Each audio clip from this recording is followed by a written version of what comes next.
ఇలా ఇంకా పైకి వెళ్ళి అక్కడ 5 జ్యోతులు వెలిగించాం. ఇది వేల జ్యోతులుగా వెలగాలని నేను ఆ భగవంతుడు ప్రార్థిస్తూ, నాకన్నా సీనియర్స్ అంటే సీనియర్ అంటే ఏజ్లో కాదండి, గార్డెన్లో అనుభవాలు ఉన్నవాళ్ళు చాలామంది ఉన్నారు. వాళ్ళంతా మాట్లాడతారు, చక్కగా విని అన్నీ నోట్ చేసుకోండి. గార్డెన్ పిచ్చి అంటే ఎలాగుంటుందో మీకు తెలియాలంటే ఇక్కడ ఒక అమ్మాయి ఉందండి, టైఫాయిడ్ జ్వరం, ఫ్లూయిడ్స్ ఎక్కిస్తున్నారు. కనీసం ఆ చేతికున్నది అది కూడా తీసుకోకుండా మీటికి వచ్చేసిందంటే గార్డెన్ అంటే ఎంత పిచ్చో చూసుకోండి. దాని ఎవరో కాదు, సుధా అని కనిపించాలి కదా. గార్డెన్ అంటే ఇంట్రెస్ట్ ఎలా ఉంటుందో అందరికి తెలియాలి కదా. ఆ చెయ్యిని కూడా చూపించే మరి నమ్మాలి కదా అందరూ.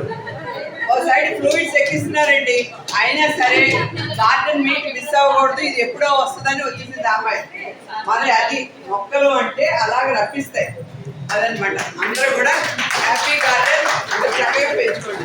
Thank you. ఈ అవకాశం ఇచ్చిన మా హెడ్ పిల్లలందరికీ నా ఆశీస్సులు. Thank you very much.